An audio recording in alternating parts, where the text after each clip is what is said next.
Hallelujah, Hallelujah, Hallelujah, Hallelujah.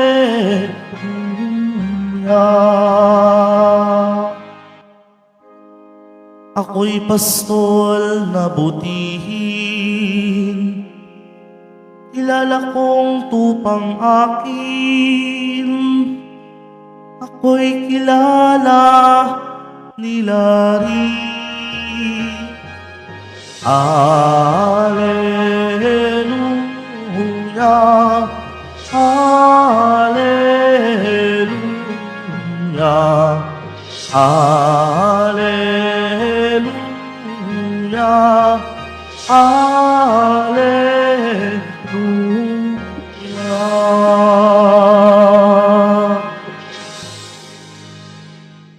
Sumainyo ang Panginoon, At sumaiyo rin. ang mabuting balita ng Panginoon ayon kay San Juan. Papuri sa iyo, Panginoon.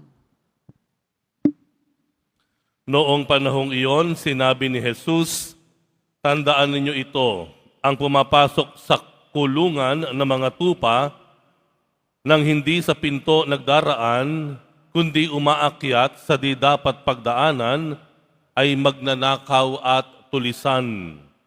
Ngunit ang nagdaraan sa pintuan ay siyang pastol ng mga tupa. Pinapapasok siya ng bantay pinto at pinakikinggan ng mga tupa ang kaniyang tinig. Tinatawag niya ang kaniyang mga tupa sa kani-kanilang pangalan at inilalabas sa kulungan. Kapag nailabas na, siya'y nangunguna sa kanila at sumusunod naman ang mga tupa sapagkat nakikilala nila ang kaniyang tinig. Hindi sila sumusunod sa iba. Bagkus, pangay patakbong lumalayo sapagkat hindi nila nakikilala ang kaniyang tinig. Sinabi ni Jesus ang talinhagang ito, ngunit hindi nila naunawaan ang ibig niyang sabihin. Kaya't muling sinabi ni Jesus, tandaan ninyo, ako ang pintuang dinaraanan ng mga tupa. Ang mga nauna sa akin ay mga magnanakaw at mga tulisan. Ngunit hindi sila pinakinggan ng mga tupa. Ako ang pintuan, ang sino mang pumapasok sa pamamagitan ko'y maliligtas. Papasok siya't palabas at makakatagpo ng pastulan. Kaya lamang pupunta rito ang magnanakaw ay upang magnakaw, pumatay at magwasak. Naparito ako upang ang mga tupay magkaroon ng buhay, isang buhay na ganap at kasiyasiya. Ang mabuting balita ng Panginoon. Pinupuri ka namin, Panginoong Heso Kristo. Magsiupo mo na ang lahat. Magandang umaga po sa inyong lahat. Muli tayo natitipon sa tahanan ng ating mahal na poong Jesus Nazareno. Pinagpapala. Pwede po bang pagpalain natin ang bawat isa? Sabihin natin sa ating mga katabi, God bless you.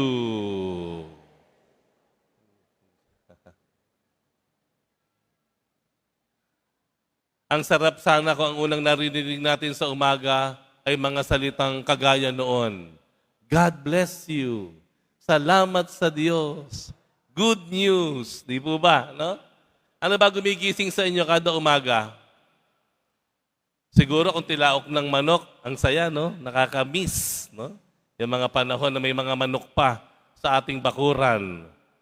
Pero ang gumigising sa inyo halimbawa ay kunyari, sasakyan, ingay ng sasakyan, no? O kaya TV, no? O pinapanood na malakas ang volume. At ang pinakaayaw nating mangyari, ang gigising sa atin ay mura.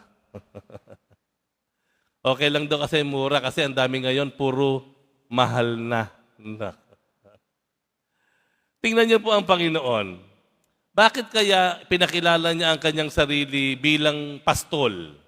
at ang mga sumusunod sa kanya ay mga tupa, sheep. Bakit kaya?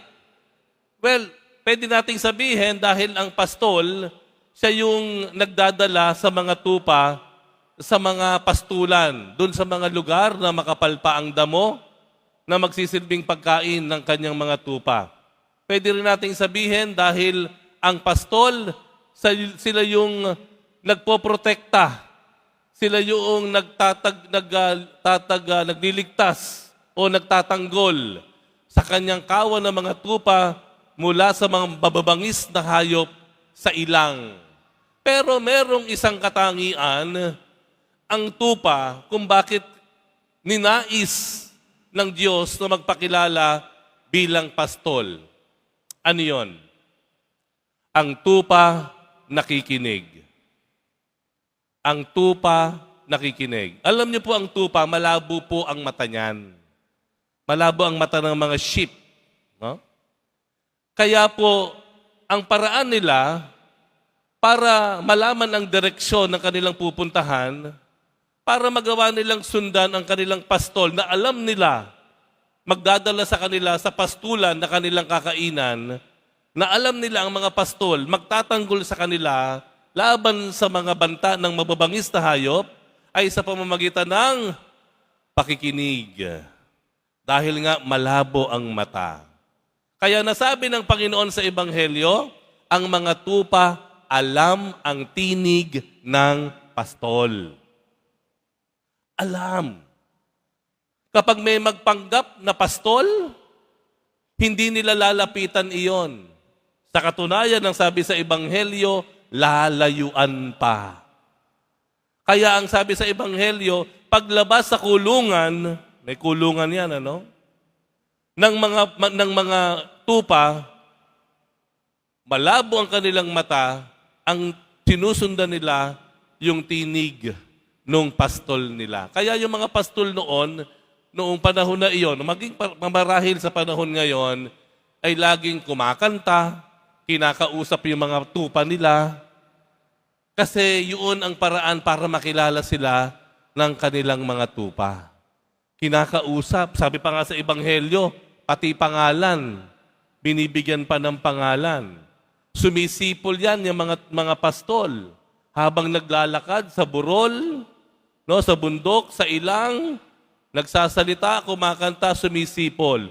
At yun ang paraan para yung mga tupa ay sumunod sa kanya. Ano ibig sabihin doon sa atin? Ibig sabihin po sa atin, tayo pong mga mananampalataya ng Panginoong Jesus Nazareno, tayo pong mga binyagang Katoliko-Kristiyano, tayo po ay naasahan ng Diyos na magaling makinig. Na pamilyar sa atin ang tinig ng Diyos. Pamilyar po sa atin ang direksyon na Kanyang gusto nating o gusto niyang tahakin natin. Pakikinig sa tinig ng Diyos na ating sinusundan sa isang malaking kagubatan ng mga syudad, ng mga probinsya. Sinusundan natin ang tinig ng Diyos sa gitna ng samot-samong sa uri ng pangyayari o kalagayan sa buhay. Sa isang komplikadong buhay sa panahon ngayon, sa panahon na walang kasiguruhan, kabi-kabila ang banta, naroroon ang pangamba, ang mahalaga, nakikinig tayo sa tinig ng Diyos at ito ay ating sinusundan. Alam niyo po, nagkaroon ako ng pagkakataon bumalik doon sa lugar na aking pinagsilangan, dyan sa Pasig. I spent the first 8 years of my life dito sa isang barangay sa Pasig na tinatawang Barangay Santa Rosa. Nagkaroon ako ng pagkakataong pumunta doon, kamakailan, at alam nyo ginawa ko? Pinuntahan ko yung dati naming bahay.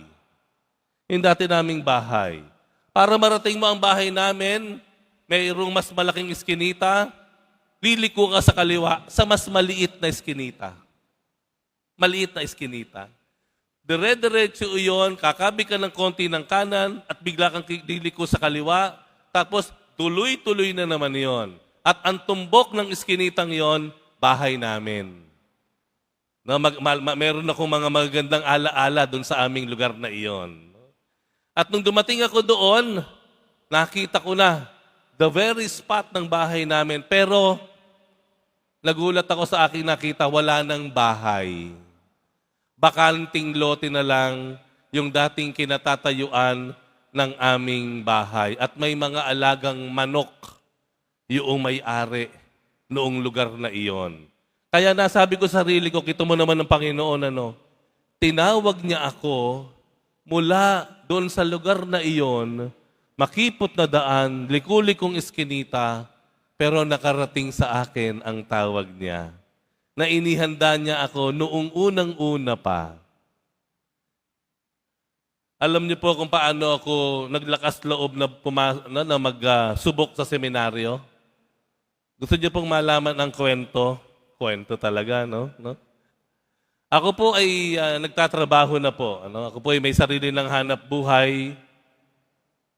At ako po ay sabay na nagdiling ko din sa simbahan ng mga noong 1996 o 1995. Ayan, Noong 1995 ako po ay nagtatrabaho at ako'y nagdiling ko din sa youth ministry dati ng Archdiocese of Manila bilang kabataang lingkod, no? At ang buhay ko po, alam ng mga magulang ko, sila ipanatag, kung malate man ako ng uwi, alam nila galing ako sa simbahan, no? So ako po, ang buhay ko, araw-araw, ang daming gawain, uuwi ako madalas gabi na sa bahay namin. Isang gabi, maghahating gabi na po yan. Naglalakad ako sa C5. That time, naglalakad ako pauwi ng bahay namin dahil ang bahay namin po ay malapit sa C5. Ito po ay malawak na highway. Naglalakad ako. The usual thing, naglalakad. Uuwi na. Medyo pagod. Pero fulfilled dahil galing ka sa paglilingkod sa Diyos. Bigla na lamang na parang mayroon akong naririnig sa aking tainga o sa aking kalooban na nagsasabing, bakit hindi mo subukang pumasok sa seminaryo?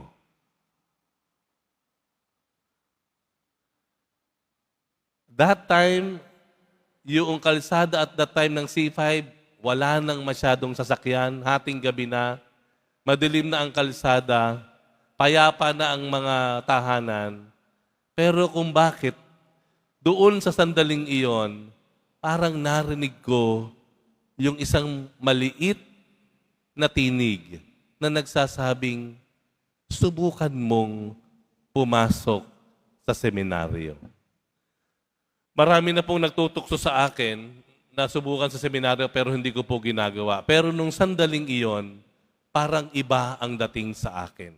Kaya pagkatapos po ng gabing iyon, hindi nagtagal, sinubukan ko pong mag-apply diyan sa Holy Apostles Senior Seminary, diyan po sa Guadalupe, Makati. Ito po ay seminaryo para sa mga professionals na.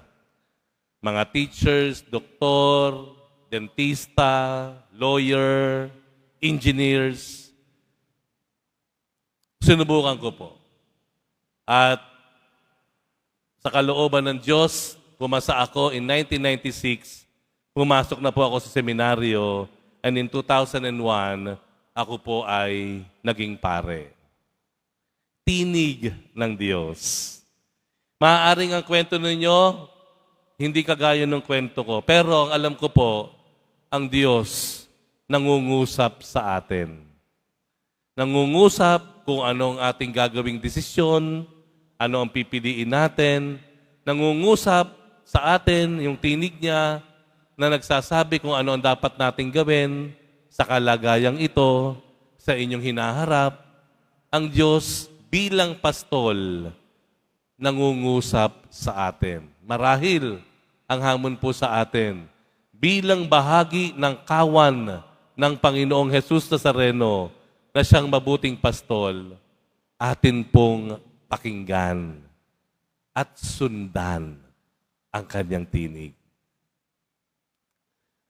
Sa sandali pong ito, sa mga araw na ito, ano po yung pakiramdam ninyo, sinasabi ng tinig ng Diyos sa inyo? Nawa, bigyan po natin ng halaga ang tinig na iyan at magawa nating sundan.